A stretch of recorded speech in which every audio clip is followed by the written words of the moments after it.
Um trem movido a etanol, você já pensou nisso? Pode acontecer, tá?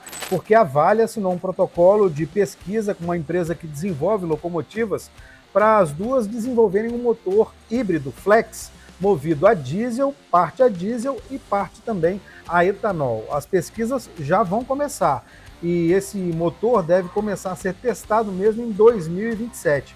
Significa que na estrada de ferro Vitória-Minas, que passa aqui pelo Espírito Santo, deve ter então esse motor flex de locomotiva. Vai fazer a Vale, a empresa, chegar muito perto das metas de emissão de poluentes.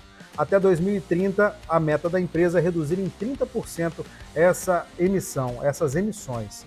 E você, o que acha disso? O que acha de uma locomotiva flex movida a diesel e etanol? Conta para mim nos comentários aqui embaixo. Valeu, um abraço, tchau!